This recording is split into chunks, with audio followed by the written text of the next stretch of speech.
ভাই আমরা সবাই বসি, সবাই ধৈর্য সহকারে বসি, হুজুরের ওয়াজ শুনি, সবাই বসি। উনি হুজুর আরেকটা ওয়াজ করবেন, পর্দাগুলো খুলে দেন, পর্দাগুলো খুলে দেন, সবাই দেখতে পারবেন। ভাই আমি বইয়ের শুরুতেই বলেছি, ওনাকে আমি আমার মাদ্রাসায় চার বাড়িতে নিয়ে এসেছিলাম, মানুষ দেখার জন্য ওনাকে এসেছিলেন। কিন্তু উনি যখন আলোচনা শুরু করেছেন তখন মানুষগুলো চোখের পানি রাখতে পারে নাই।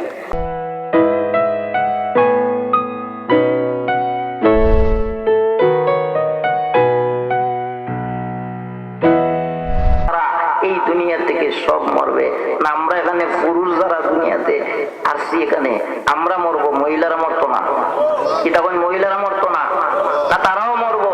আমার মা ও বোনেরা লক্ষ্য করুন, আমরা সবাই মরতে হবে, আমরা সবাই মরণশীল। 60 বছরের জিন্দিগি, 100 বছরের জিন্দিগি, 80 বছরের জিন্দিগি, এই পেটাগিরি বাহাদুরি একদিন শেষ হয়ে যাবে যখন আমার মৃত্যুর ডাক আসবে, ঠিক কিনা? একদিন আমি খান সাহেব, চৌধুরী সাহেব, পাঠান সাহেব, সৈয়দ সাহেব, এমপি সাহেব, মন্ত্রী সাহেব, চেয়ারম্যান সাহেব, কোনো কিছু উপাধি থাকবে না। ওই দিন একটা উপাধি আমার লেগে যাবে, লাশ। আওয়াজ দিয়ে কোন ঠিক কিনা? আরো জোরে কন, আরো জোরে কন। মরার সাথে সাথে উপাধি লাগে লাশ। আমার ভাইরা, এই মৃত্যুর পরে আপনি আমাদের আসল ঠিকানা হবে কবর, ঠিক কিনা? মিথ্যা কইলাম? এই কবরে যাওয়া লাগবে নি। এই 3.5 হাত অন্ধকার কবরের ভিতরে আপনি আমি যাওয়া লাগবে, সবাই যাওয়া লাগবে। ওই কবরে বান্দা বান্দীদেরকে প্রশ্ন করা হবে, 3টা প্রশ্ন করা হবে। কয়টা? একটু জোরে আওয়াজ দিয়ে কোন, কয়টা প্রশ্ন? 3টা প্রশ্ন করা হবে। এই 3টা প্রশ্ন যেই ব্যক্তি পারবে, ওই ব্যক্তির সাথে সাথে জান্নাতের সাথে তার কবরটার কালেকশন হইয়া যাইবে। আর যেই ব্যক্তি এই 3টা প্রশ্নে ধরা খাইবে, ওই ব্যক্তির সাথে সাথে জাহান্নামের সাথে তার কবরটার কালেকশন হইয়া যাইবে, ঠিক কিনা? আওয়াজ দিয়ে কোন। এই কবরের যে 3টা প্রশ্ন, এই 3টা প্রশ্ন আউট হয়েছে কি হয়েছে না? প্রকাশ হয়েছে কি হয়েছে না? আজকে হয়েছে না আরো আগে? আরো জোরে কর। ও মুসলমানেরা লক্ষ্য করো, একটু বুঝেন। ওয়াজ নসিহত আমরা সারা রাত শুনছি, শুনবো, ওয়াজ নসিহত চলছে, চলবো, কিন্তু ভাই আমাদের একটা জিনিসের অভাব, সেটা হইল নেক আমল, ঠিক কিনা? আরো জোরে কর। আজকের এই মাহফিল থেকে যদি একটা কথা আমল করতে পারেন, হতে পারে এই কথাটা কাল কিয়ামতের কঠিন ময়দানে আপনি আমার জন্য নাজাতের ব্যবস্থা হয়ে যাবে। আমার ভাইয়েরা, এই 3টা প্রশ্ন যেই ব্যক্তি পারবে তার জন্য শান্তি, আর যে পারবে না তার জন্য হবে অশান্তি, মানে জাহান্নাম।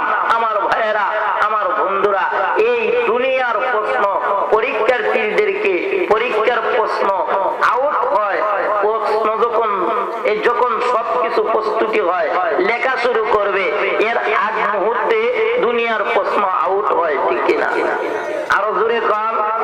কিন্তু আমার আল্লাহ পাক কয়, ও দুনিয়ার বান্দা বান্দিরা, তোর দুনিয়ার প্রশ্নের উত্তরের মতন আমি আল্লাহ তোর প্রশ্নকে গোপন রাখি নাই, আমি আল্লাহ প্রকাশ কইরা দিছি। আমার ভাইয়েরা, 3টা প্রশ্ন করা হবে। এই 3টা প্রশ্ন কি আমি আপনাদের সামনে বলবো। এর আগে আল্লাহ পাক আপনি আমাকে বলতেছে, আমি প্রশ্ন আউট কইরা দিছি, প্রকাশ কইরা দিছি। আমার ভাইয়েরা, আল্লাহ পাক প্রশ্ন প্রকাশ কইরা দিলেন, তারপরেও এই কবরে ভাইয়া একদল বান্দা বান্দি যখন ফেরেশতা বলবে, এই ফেরেশতা যখন বলবে মার রাব্বুকা, তোমার রব কে, ওই সময় একদল ফেরেশতা খালি, একদল বান্দা বান্দিরা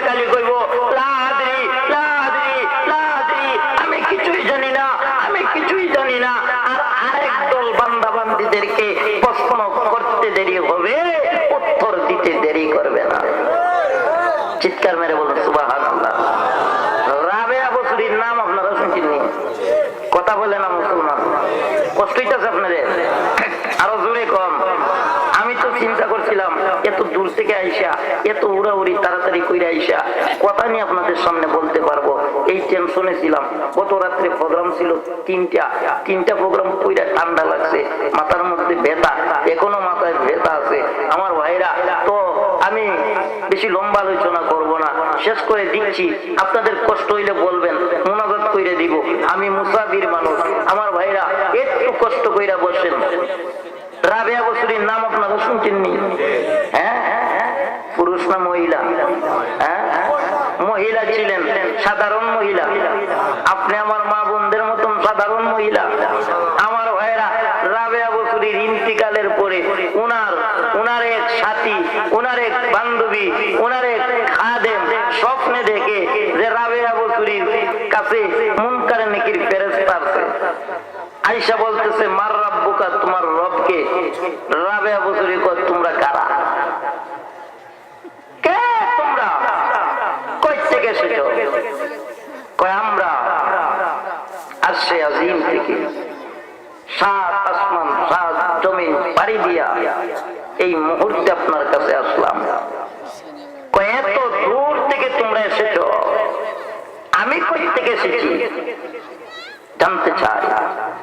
ফেরেশতারা কয়, ও আল্লাহর বান্দি, তুমি তো মাত্র 3.5 হাত মাটির ঘর অন্ধকার কবরে এসেছো, মাত্র 3.5 হাত দূরে এসেছো। রাবেয়া বসুরী কয়, এই ফেরেশতারা, আমি রাবেয়া বসুরী 3.5 হাত কবরের ভিতরে আইসা বসে আছি, আর তোমরা এত দূর থেকে আইসা মার রাব্বুকা, রব শব্দ বলো নাই, আর আমি রাবেয়া বসুরী 3.5 হাত কবরের ভিতরে আইসা রাব্বি আল্লাহ, আমার রব আল্লাহ কথা ভুলে যাব, তোমরা কি করে বুঝলা? ও ফেরেশতারা, তোমাদের সাথে কোনো কথা বলতে চাই না, যাও, আমি তোমাদেরকে প্রশ্ন করলাম।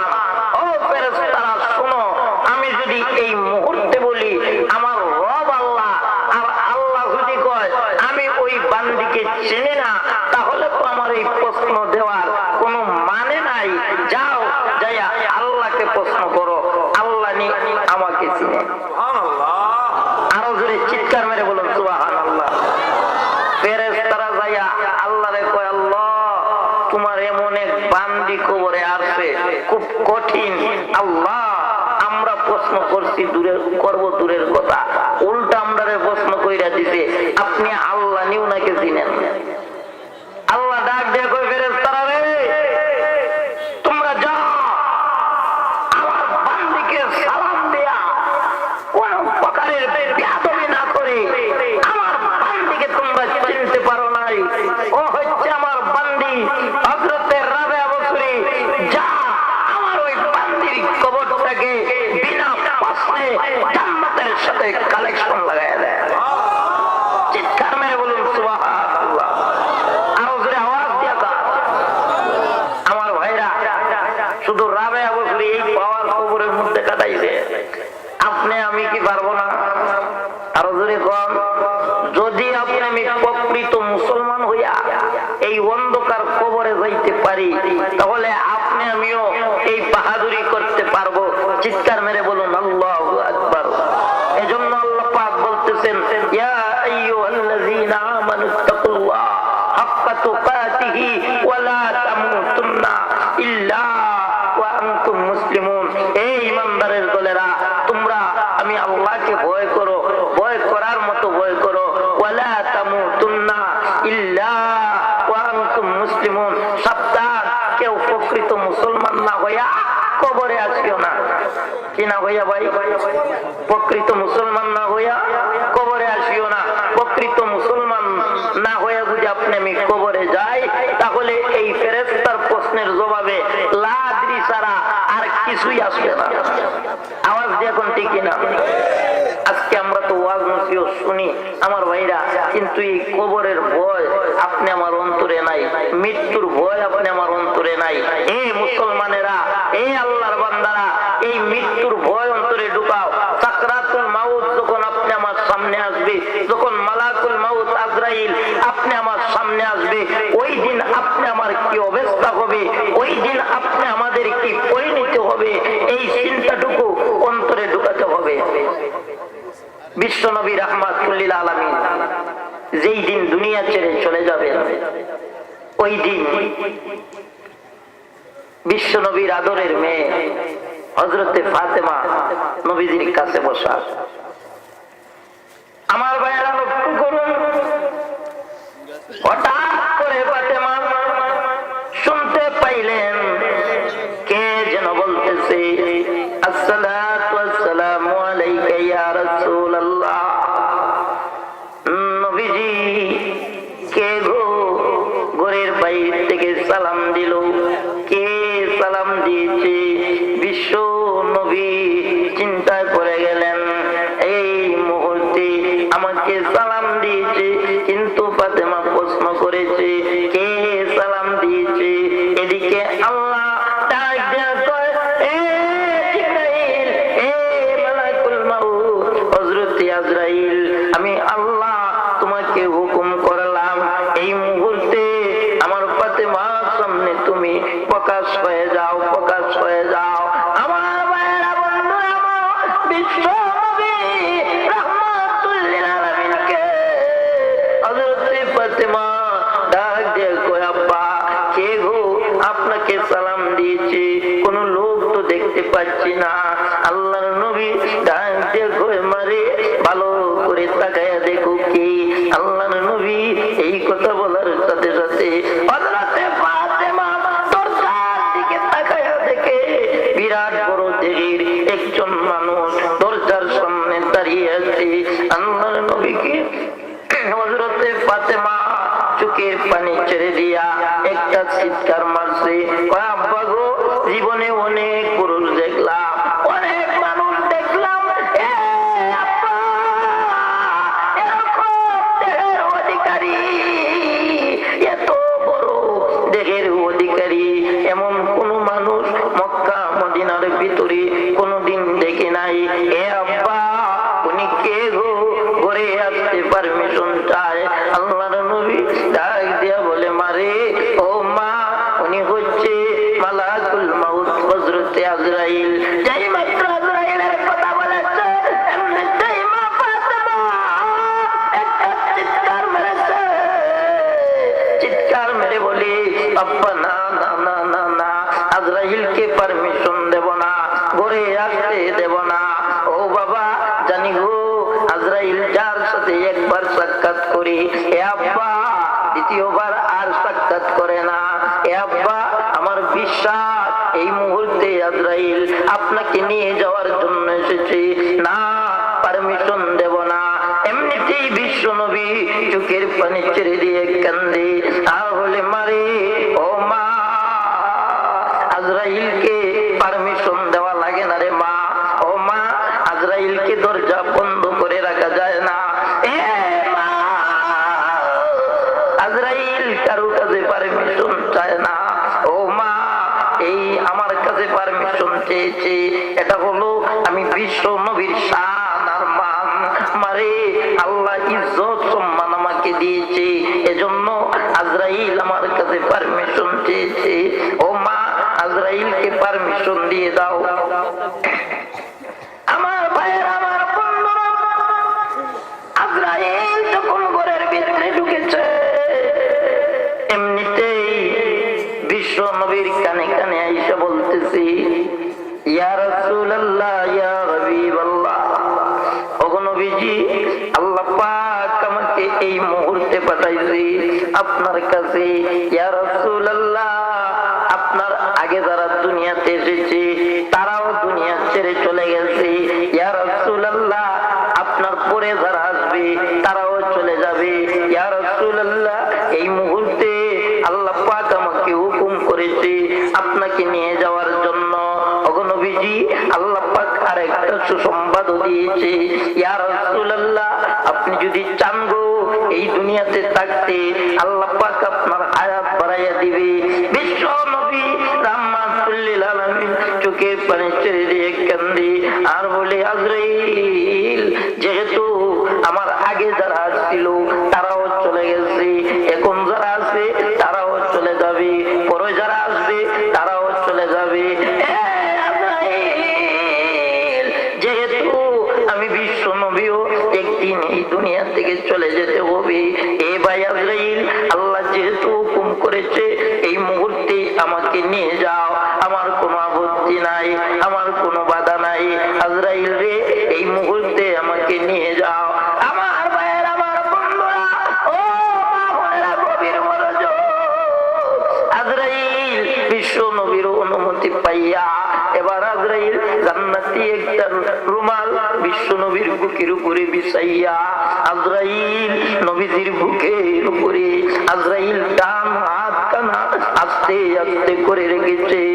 এমনিতেই বিশ্ব নবী একটা চিৎকার দিয়ে বলতেছে, এ ভাই আজরাইল, আজরাইল রে জানতে চাই আমার বুকের উপরে কি রেখেছো। আজরাইল ডাক দিয়া কয়, ইয়া রাসূলুল্লাহ, ইয়া হাবিবাল্লাহ, ওগো আল্লাহর নবী আপনার বুকের উপরে আমার পবিত্র হাত কানা রেখেছি। আল্লাহর নবী ডাক দিয়া কয়, না না না, এ আজরাইল তোমার হাত নয়, আমি বিশ্ব নবী অনুভব করতেছি, আমি বিশ্ব নবী এত কষ্ট পাইতেছি। আজরাইল রে আমার মনে হইতেছে তুমি উহুদ পাহাড়টা আমার বুকের উপরে চেপে ধরেছো। চিৎকার মেরে বলুন সুবহানাল্লাহ। আমার ভাইয়েরা, আমার বন্ধুরা, বিশ্ব নবী রাহমাতুল লিল আলামিনের জান নেওয়ার সময় যদি নবীজি উহুদ পাহাড় বুকের উপরে চেপে ধরেছে এই অনুভব করতে পারলেন, আপনি আমার সাকরাতের সময় আপনি আমার কি কষ্ট হবে, কি পরিণতি হবে বুঝে নেওয়া দরকার, ঠিক কিনা? আরো জোরে আওয়াজ দিয়া কন আমার ভাইয়েরা। এজন্য নবীজি বলেন, আকসিরু যিকরান হাজিমিল লাজ্জাতিল মাউত, তোমরা বেশি বেশি করে মৃত্যুকে স্মরণ করো, বেশি বেশি কইরা মৃত্যুকে স্মরণ করো। তখন বান্দা বান্দি বেশি বেশি কইরা মৃত্যুরে স্মরণ করবে, ওই মৃত্যুর ভয় বান্দা বান্দিকে দুনিয়ার লোভ লালসা থেকে হেফাজতে রাখবে, ঠিক কিনা? যেই বান্দাবান্দির ভিতরে মৃত্যুর ভয় ঢুকছে, যেই বান্দাবান্দি মৃত্যুকে ভয় করবে, ওই বান্দাবান্দি সুদ খাইতে পারে না, ঠিক কিনা? যেই বান্দাবান্দির ভিতরে মরণের ভয় আছে, ওই বান্দাবান্দি ঘুষ খাইতে পারে না। যেই বান্দাবান্দির ভিতরে মরণের ভয় আছে, ওই বান্দাবান্দি সিগারিয়ার বাটপারি করতে পারে না। আজ এখন ঠিক কিনা আমার ভাইয়েরা, বন্ধুরা? এজন্য আসুন, আল্লাহ পাক আপনি আমাকে এই দুনিয়াতে কেন পাঠাইছে, কি কারণে পাঠাইছে, উদ্দেশ্যটা কি? খাও দাও ফুর্তি করো, দুনিয়াটা মস্ত করো, এই স্লোগান দেওয়ার জন্য পাঠাইছে? আওয়াজ দিয়ে কান আল্লাহ পাক কেন পাঠাইছে? আল্লাহ পাকের একটা উদ্দেশ্য। আল্লাহ পাক বলতেছে, ওমা খালাকতুল জিন্না ওয়াল ইনসা ইল্লা লিয়াবুদুন, আমি মানব এবং জিন জাতিকে সৃষ্টি করেছি একমাত্র আমি আল্লাহ পাকের ইবাদত বندگی করার জন্য। কি করার জন্য ভাই? আরো জোরে আওয়াজ দিয়া কন। এই ইবাদত বندگির মধ্যে সর্বশ্রেষ্ঠ ইবাদতের নাম কি?